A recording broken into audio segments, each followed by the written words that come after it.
Hello, in this video we'll discuss Chapter 19, Testing Hypotheses about Proportions.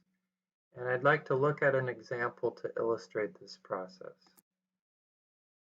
A 1996 report from the U.S. Consumer Product Safety Commission claimed that at least 90% of all American homes have at least one smoke detector. A city's fire department has been running a public safety campaign about smoke detectors consisting of posters, billboards, and ads on radio and TV and in the newspaper. The city wonders if this concerted effort has raised the local level above the 90% national rate. Building inspectors visit 400 randomly selected homes and find that 376 have smoke detectors. Is this strong statistical evidence that the local rate is higher than the national rate? To help us answer this question, I'm going to go through a 6-step process with you. Step 1 is to describe the parameter of interest. Now, the study asserts that the national rate or proportion is 0.9. We want to know the proportion P of all homes in this particular city with at least one smoke detector. So that's the parameter of interest. Step 2 is to state competing claims about the parameter of interest. One claim we'll call the null hypothesis, and it's called this because it's a starting hypothesis. It assumes nothing has changed. So in other words, we're going to assume that this city is no different than anywhere else in the country, and that the proportion of homes with a smoke detector is 0.9 in this city, just like it is everywhere else in the nation. So the null hypothesis, which we denote H sub 0 or H naught, is that P is equal to 0.9. The competing claim is called the alternative hypothesis, and this contains the values of the parameter that we consider plausible if we reject the null hypothesis. So say we reject the null hypothesis that P is equal to 0.9.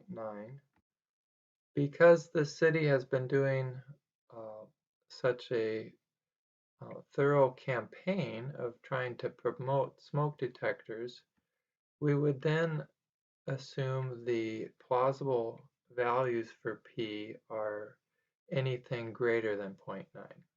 So the alternative hypothesis, which we denote H sub A, is that P is greater than 0.9. Notice here the alternative hypothesis is one-sided. We're saying P must be greater than the 0.9 value specified in the null hypothesis. In later examples, we'll look at alternative hypotheses where we just say P is not equal to the value specified in the null hypothesis, and this is called a two-sided alternative. Step 3 is to check conditions for the normal sampling distribution model. We looked at these in a previous video, and these conditions will be identical to those conditions we used for the confidence interval, with one exception for the success-failure condition. So I'll talk about that in a moment. But we saw in the last video that we can use the normal model to model the distribution of the sample proportion if the following assumptions and conditions are met. So under the independence assumption, we have the randomization condition, which says data come from a simple random sample. And that's what we have in this city. We have a simple random sample of 400 homes. We also need to check the 10% condition, which says the population needs to be more than 10 times larger than the sample size. Well, in this particular city, the sample size is 400, and that's most likely less than 10% of all the homes in the city.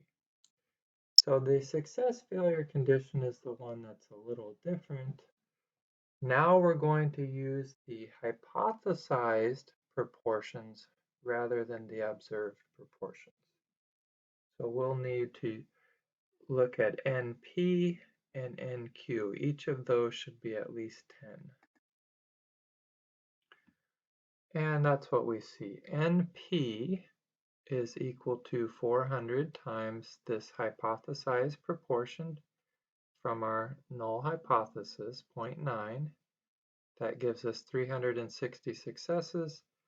And NQ is 400 times 0.1, or 40 failures, and both of these are at least 10. So to kind of summarize, checking the randomization condition, we have a simple random sample of 400 homes. The 10% condition, 400 is most likely less than 10% of all the homes in the city. And then the success failure condition using the hypothesized proportions rather than the observed proportions. For step 4, we'll assume the null hypothesis is true. We want to find the z-score for the observed sample proportion. So we want to know how many standard deviations is the observed proportion from the hypothesized proportion. Let's calculate our observed proportion p hat. We were told that 376 out of the 400 homes have at least one smoke detector, so p hat is 0.94. Now the standard deviation of the sampling distribution is given by the square root of pq over n. But notice I've written p naught q naught over n instead of pq over n. The reason I've done this is to remind us that the parameter value comes from the null hypothesis. So p naught is 0.9, q naught is 1 minus 0.9 or 0.1, and n is 400, giving us a standard deviation of 0.015. Let's calculate the z-score. Z is equal to our observed proportion, 0.94, minus the hypothesized proportion, 0.9, all over the standard deviation of the sampling distribution, which we just found to be 0.015, giving us z equal to 2.67. So our observed proportion is 2.67 standard deviations above the hypothesized proportion. Step 5 is to calculate what's called a p-value. We want to know the likelihood of getting a sample proportion of 0.94 or greater, given that the null hypothesis is true.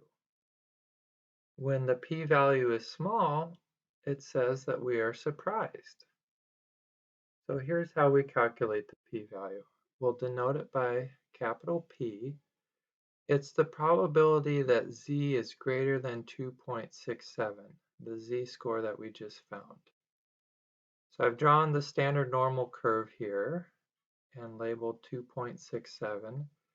Using table Z, the area to the left of 2.67 under the curve is 0.9962. But I want the area to the right, so I'll subtract this from 1, giving us 0.0038. So this area under the curve to the right of 2.67 is the p-value. The final step, step 6, is to make a test decision based on our p-value. Now we ended up getting a fairly small p-value of 0.0038, and because of that we reject the null hypothesis. There is strong evidence that in this city more than 90% of homes have smoke detectors. Here's an interpretation of the p-value. If, in fact, the true proportion in this city is 0.9, the same as everywhere else, then we would only expect to get a sample proportion as extreme as ours about 0.4% of the time, about 1 in every 250 times. And so that just isn't very likely. With such a small p-value, we reject the null hypothesis. There is reasonable evidence to suggest that the proportion of homes in this city with a smoke detector is greater than zero point 0.9. But that doesn't tell us the true value of p.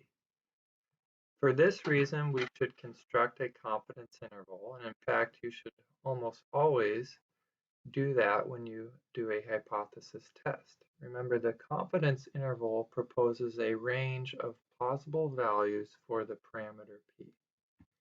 So here's our 95% confidence interval. And it's set up as follows: p hat, the observed proportion, plus or minus, I'm going to use this more precise critical value of 1.96 instead of 2 times the standard error of p hat. Now, earlier we were using 2 as the critical value, which comes from the empirical rule, or the 68, 95, 99, 7 rule. And we largely use that because it's easy to remember, but 1.96 is really the more precise value we should be using. So we have p hat 0.94 plus or minus 1.96 times the standard error of p hat. Notice now I am using the observed proportion 0.94 times 1 minus 0.94 over the sample size. So the standard error is roughly 0.0119, giving us this confidence interval. So the range of plausible values for p is 0.917 to 0.963.